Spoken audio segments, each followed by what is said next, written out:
Olá, meus caros, sejam bem-vindos então à nossa segunda aula do nosso curso, vamos dizer assim, do nosso curso aqui a respeito da igreja e do seu papel na sociedade. E hoje nós vamos falar a respeito da perseguição dos cristãos, a perseguição dos primeiros cristãos que ocorreram nos 3 primeiros séculos da história do cristianismo, na história do catolicismo. Na última aula, eu comentei a respeito de que Deus ele preparou o mundo para a sua encarnação. E eu comentei que Deus preparou o mundo usando o Império Romano como o responsável por permitir aos apóstolos que eles pudessem transitar por todas as regiões. Como todas as regiões eram do Império Romano, não existia aquela burocracia diplomática de você atravessar uma fronteira, tudo era do Império Romano. Você tinha estradas, você tinha pontes, você tinha rotas marítimas que rapidamente puderam fazer com que os apóstolos, como por exemplo Santiago Maior, saíssem de Jerusalém e chegassem à Hispânica, à Lusitânia, que fizessem com que São Pedro saísse de Jerusalém e rapidamente chegasse em Roma. São Mateus na Etiópia, outros apóstolos no norte da África, na região da Síria, da Grécia, Paulo na Grécia, Filipe na Grécia, João na atual Turquia, conhecida naquela época como Ásia Menor. Então os apóstolos eles se propagaram e eles, inclusive alguns, deixaram as fronteiras do Império Romano, foram para a Península Arábica, foram para a Índia, como fez São Tomé. Enfim, os apóstolos eles se espalharam pelo mundo, se espalharam em uma evangelização. Nesta propagação, o Império Romano ele foi fundamental. Porém, o Império Romano também foi um grande perseguidor da igreja. E alguns podem se perguntar, mas professor, como que Deus pode ter preparado o Império Romano e o Império Romano ter feito tudo o que fez? Mas nós precisamos olhar para a história e vermos como que foi esta missão da igreja. O Império Romano ele foi uma faca de 2 gumes. Do mesmo lado que ele ajudou muito, ele também tentou tentou atrapalhar, porque quando as coisas são planos de Deus, meus caros, não importa quem está contra, não importa quem tente destruir, não importa quem tente te desanimar, quem tente te destruir. Quando as coisas estão nos planos de Deus, elas vão acontecer. Talvez não aconteçam no tempo certo. Não foi no tempo dos apóstolos que o Império Romano se converteu, levou 300 anos. Mas eles precisaram começar. Da mesma forma, nós na nossa vida. Às vezes nós somos muito imediatistas e queremos que Deus, ele haja amanhã. Digo por mim, que sou inclusive muito imediatista e querer que Deus faça as coisas logo. Mas não é assim. Deus não faz desse jeito. Deus faz as coisas no plano certo dele, no tempo certo, no momento certo, porque ele sabe. Ele sabe o melhor. E a mesma coisa aconteceu. Deus ele esperou 300 anos para converter esse império. Muita coisa precisou acontecer. O Império Romano, ele surgiu há mais ou menos 700 anos, 753, antes de Cristo. O Império Romano surgiu lá com os 2 irmãos, Rômulo e Remo, e toda a lenda da loba, que foram criados pela loba, enfim, fundaram Roma, e aí iniciou a história do Império Romano num período de monarquia. Depois nós tivemos um processo de mudança de uma monarquia para uma república romana, que foi o período de maior expansão do Império, onde o Império Romano ele vai usar como o seu maior mecanismo a mão de obra escrava, e para ter escravos ele precisava ter domínios de territórios. Então ele inicia uma propagação muito grande nesse período, e esse período vai se finalizar com o Império. E o Império, o primeiro grande imperador romano foi Octaviano Augustus, que era uma espécie de filho, sobrinho de Júlio César. Júlio César, muitas vezes as pessoas confundem que ele tenha sido o primeiro imperador. Ele na verdade ele recebeu, se eu não me engano, o título de ditador da república, mas ele não foi o primeiro imperador. O imperador foi seu sobrinho, que foi criado, foi adotado, por Júlio César como um filho e foi criado como filho. Otaviano Augusto ele foi o primeiro imperador e ele finalizou, vamos dizer assim, toda aquela propagação do império. Então, no momento, ali por volta do ano 29, ano 27 a.C., o Império Romano ele se estabilizou em suas fronteiras. Ele parou de guerrear. Um período na história de Roma chamada Pax Romana, que inicia com o Império de Octaviano Augustus. E a partir de Octaviano Augustus vai se passar mais ou menos 200 anos de um período de total paz, onde o Império Romano não encontrou guerra, não encontrou conflitos, não teve nenhuma disputa territorial durante este tempo. E aí, olha que interessante. Quando os anjos apareceram para os pastores, eles disseram: o Messias nasceu, veio para nós o Salvador, que é Cristo Senhor, paz na terra e glória nos céus. Olha que interessante. Que paz na terra era esta?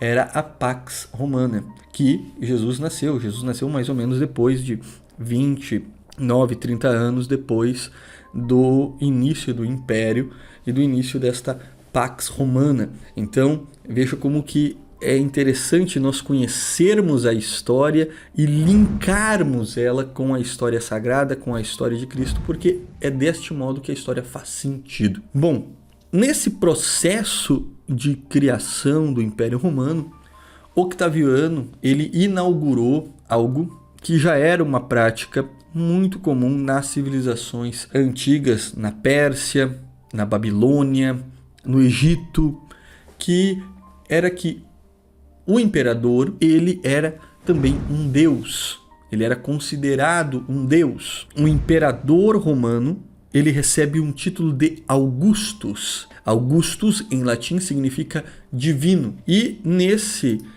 espírito, inicia-se um culto à personalidade do imperador. E este vai ser um dos maiores motivos da perseguição do Império Romano aos cristãos. Mas veja, os imperadores, muitos deles eram sociopatas. Em especial, nesses 300 anos, nós tivemos altos e baixos durante esta perseguição. Os primeiros 60 anos, vamos dizer assim, os primeiros 30 anos depois da morte de Cristo foram muito tranquilos para os apóstolos, porque eles conseguiram evangelizar tranquilamente durante os governos de Tibério e Calígula.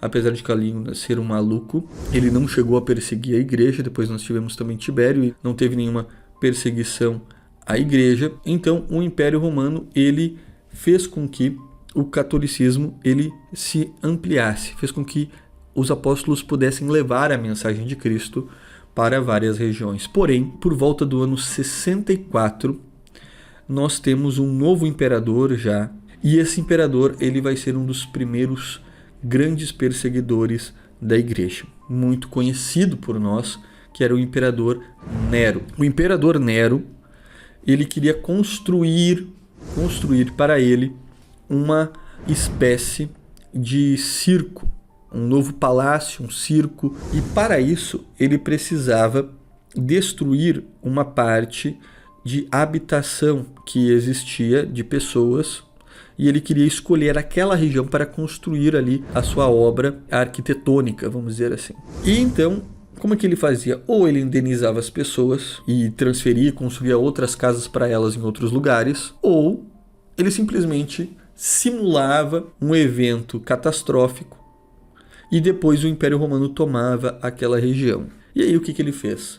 Ele mandou seus soldados de confiança colocarem fogo neste bairro, nesta região, para que ele pudesse construir o seu palácio, seu circo, enfim, a sua arena. E aí, nesse meio tempo, ele coloca fogo, e isso é confirmado pelos historiadores da época, como Suetônio e Tácito. Isso não é uma invenção dos cristãos, não. São os próprios historiadores romanos da época que comentam isso. E ele precisava achar, então, um culpado para este incêndio. E havia algo muito comum no Império Romano que era um ódio aos cristãos. O Daniel Hobbes, ele comenta algo que os romanos eles tinham um ódio muito grande aos cristãos, porque os cristãos faziam tudo ao contrário das práticas romanas.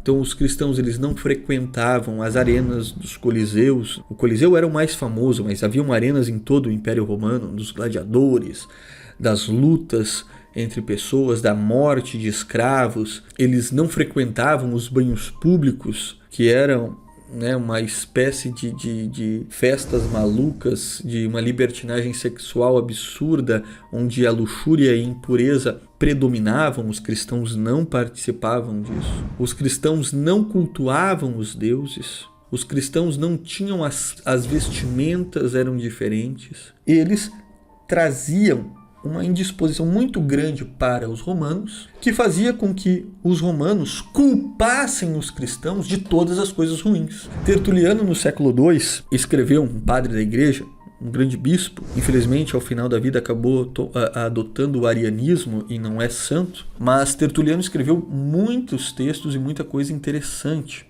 antes dele se tornar ariano.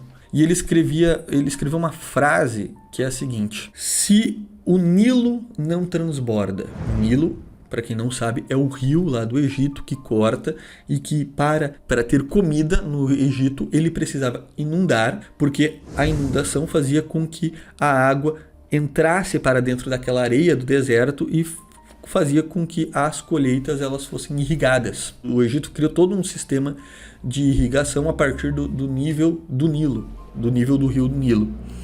Então, se não tinha inundação, tinha fome. Então eles diziam, o Tertuliano escreve, se o Nilo não inunda, se o Tibre transborda.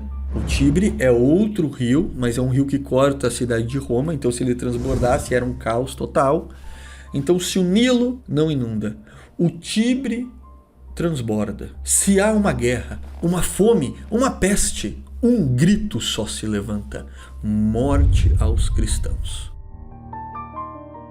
Ou seja, havia algo de comum entre os romanos de culpar os cristãos dos problemas que eles estão sofrendo. São esse povo que não diviniza os nossos deuses, que não adora Marte, que não adora Júpiter, que não adora Vênus, que não cultua a personalidade do imperador. Então, Nero, de maneira muito inteligente, ele coloca a culpa nos cristãos por conta do incêndio de Roma. E a partir disso, nasce um ódio gigantesco aos cristãos.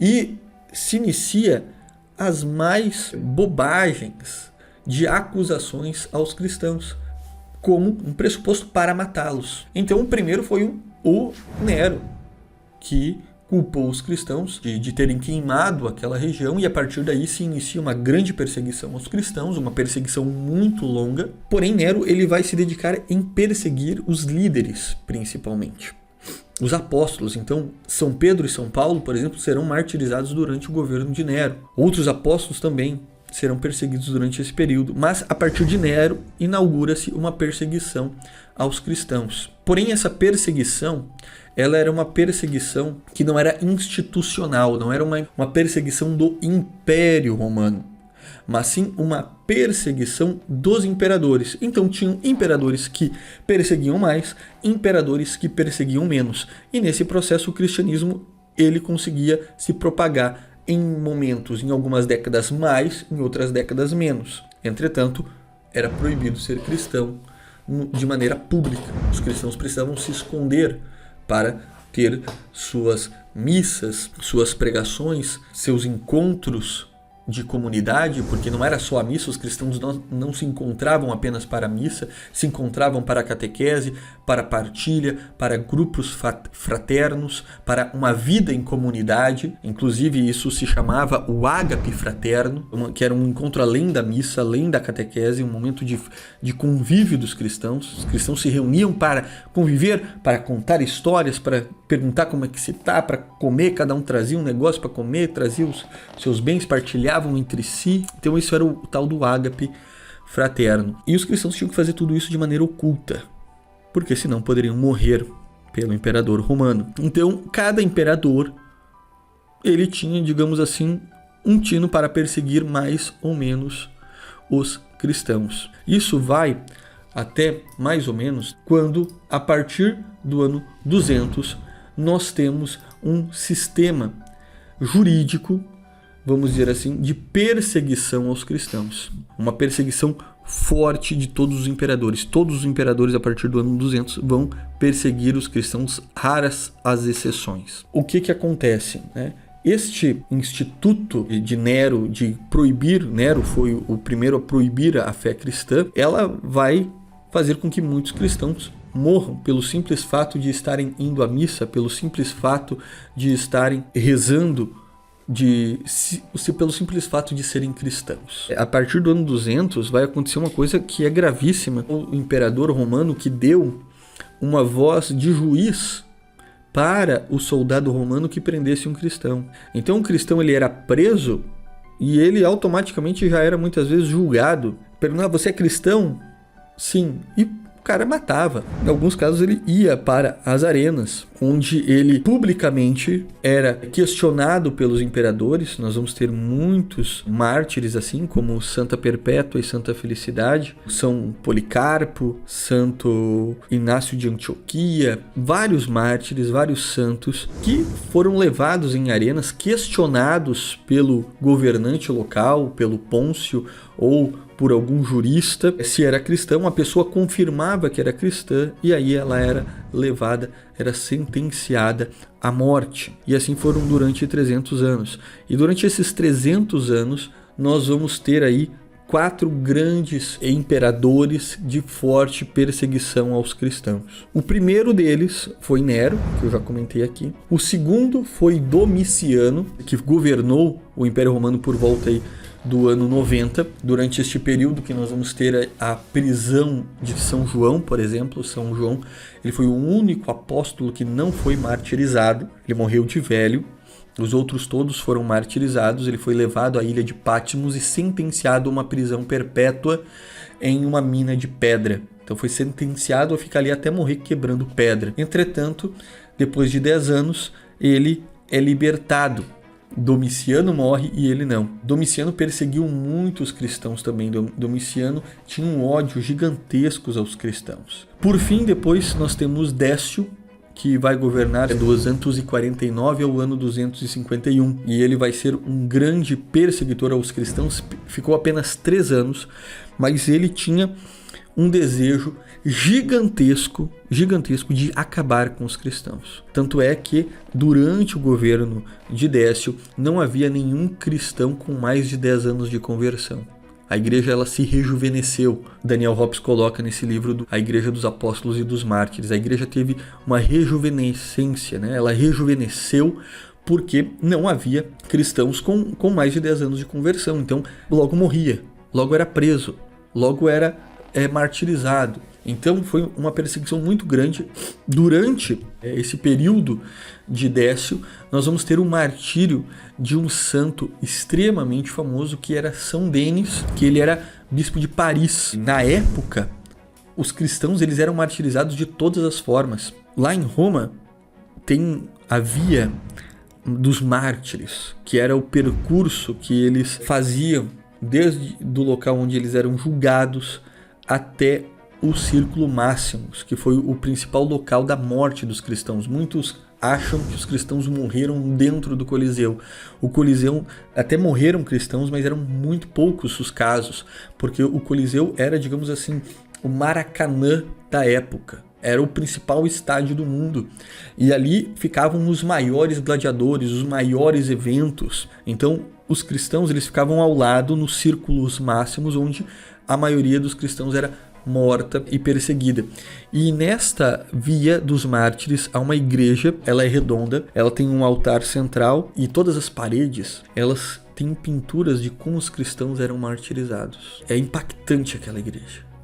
É impactante. Eu costumo dizer assim, que todo católico devia ir pelo menos uma vez na vida para Roma. A sua vida como católico vai mudar totalmente. E quando você olha aquelas paredes, você encontra ali os soldados romanos arrancando os seios das mulheres, cortando a língua dos cristãos, vazando os olhos, decepando, colocando no fogo, afogando, enterrando vivo, enterrando e deixando apenas a cabeça de fora e colocando animais peçonhentos, cobras, escorpiões, aranhas, largando as feras para serem comidos, colocando eles para lutarem contra gladiadores, amarrando pedras e jogando nos rios para que se afogassem, crucificado de cabeça para baixo, de todas as formas.